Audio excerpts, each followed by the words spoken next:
Colors Bar. Let's go now. Everybody down! Steady!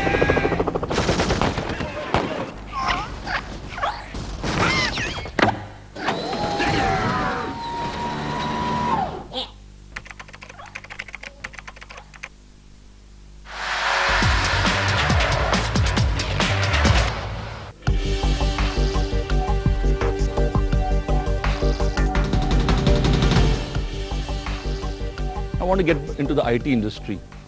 The whole business model is on headcount. Is this also one of the particular reasons that we see a lot of people being benched? Is that a good model during this time of recession? They are the first people to ask to go. So is it a healthy trend?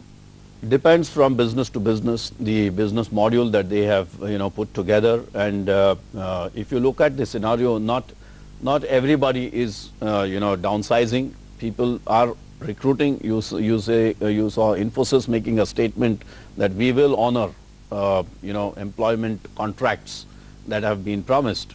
Okay, people are recruiting. The right skill set is being preferred at the moment. What is also happening is, in terms of the downsizing, the business plan that was expected in terms of revenue and was aligned to the manpower that you required, the headcount as you mentioned. Yeah. Because of the revenue slipping down, obviously your headcount has to get aligned to that, and proportionately for this financial year the organizations are aligning themselves to the business plan that is deserving. How do you cut across the board, salaries, perks, etc., retain employees, ask some people to go, and yet motivate them? Let me turn the question a little bit more in a bigger way, rather than focusing only from an HR perspective of laying off, because laying off is only one of the small ways in which an organization can react. There are two ways in which an organization can look.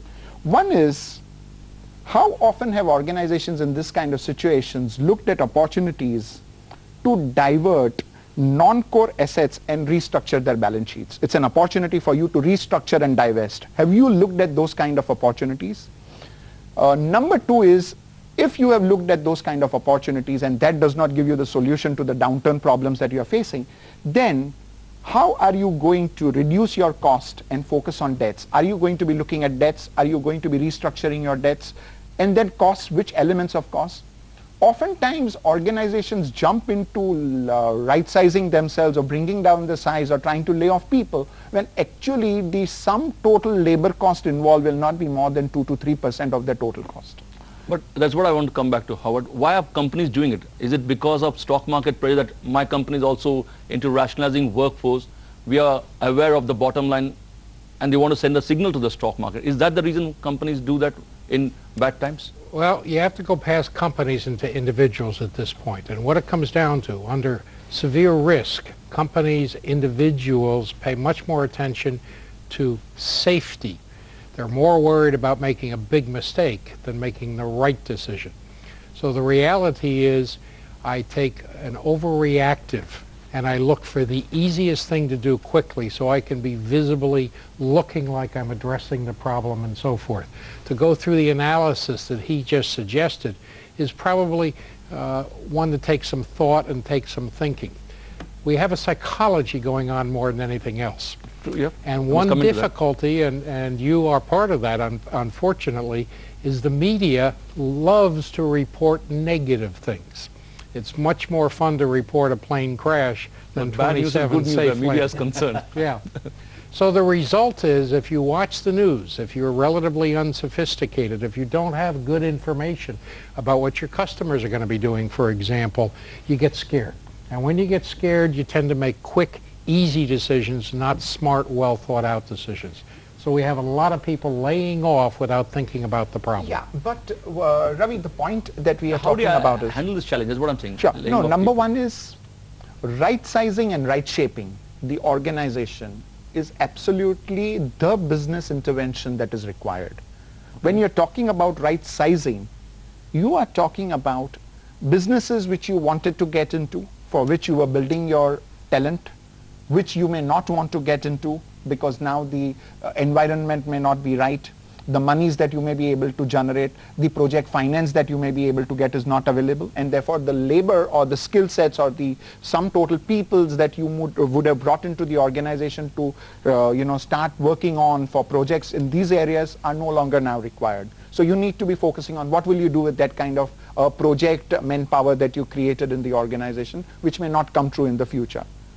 Second is, are we right shaping ourselves, which most organizations tend to not focus on. If this is a problem which is going to be sorted out by trying to look at sales, then are you trying sales team? Because it is predominantly a revenue issue, it's a market share issue, you're going to start dropping your market share, etc. So are you realigning your people such that on the one hand you are reducing, but are you able to shore up your sales team? Are you able to look at your supply chain, because your value creation is going to happen through your supply chain? So are you shoring up your teams in your supply chain organization? Therefore, within the organization, do you have people from other functions which may not be so strongly required now to move them over to the functions which you require them? So two things organizations need to do: right size and right shape. Do HR people psychologically prepare themselves and the employees they're treating along the organization of what is going to happen?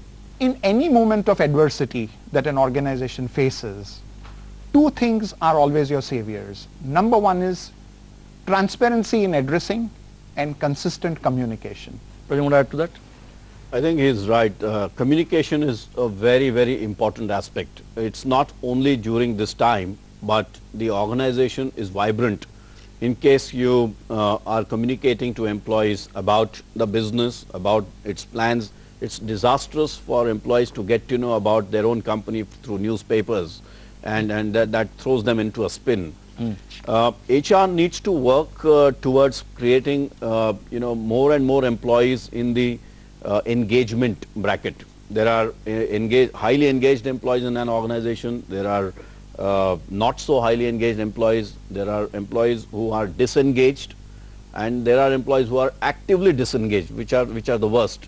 And the fifth type of employee in an organization is a lost employee, who is not able to understand what's happening in a scenario when there is no communication. There is a rumor that the company is going to be sold out or downsizing is going to happen. He or she looks at people who are going this way, so he follows the herd. Getting TQM into HR arena, how do you do it? At the recruitment level or at the performance appraisal level? How do you I think the first problem is at the C level, almost nobody understands what people are about and how you manage people. It's seen as a commodity, one other kind of category. First thing we're missing is metrics. We talk about the right individuals and so forth. Why does someone like a Jack Welch say, well, just cut 10%? Because he doesn't know how to figure out which of the people we should cut. We don't have good metrics in HR. We can't tell who is competent and so forth too frequently, so we just make a general kind of statement and hope it works. One of the sad things that occurs, by the way, is every company that goes through a reduction almost always has to start hiring quickly because they discover some of the people gone are ones that were absolutely critical that they couldn't afford to lose. So you got this strange conundrum. They're cutting on the one hand and hiring back on the other hand, and that's a most inefficient way to do it. Use this opportunity to build the back end that you have always not had the time to build, because army that sweats in peace bleeds less in war.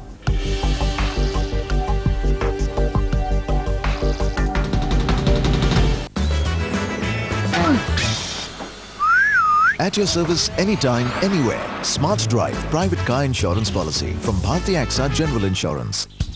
Sharma ji, आज paper नहीं, गाड़ी चाहिए। लाता हूँ ना, extra premium डलवा के। Uncle, पापा ने पूछा है कि आपकी गाड़ी में एक्स्ट्रा प्रीमियम भरवा सकते हैं क्या? अब हर कोई ढूंढेगा इंडियन ऑयल पेट्रोल पंप जाने के मौके। इंडियन ऑयल का car in a tank offer. 300 रुपए का एक्स्ट्रा प्रीमियम एक्स्ट्रा माइल या ऑटो गैस डलवाओ। IOC स्पेस बिल नंबर 53636 पर SMS करो, जीतो मारुति S64, मारुति A-Star और Maruti 800। In 2007-08, India's leather industry grew like never before. During these 12 months, the industry clocked an export figure of $3.47 billion.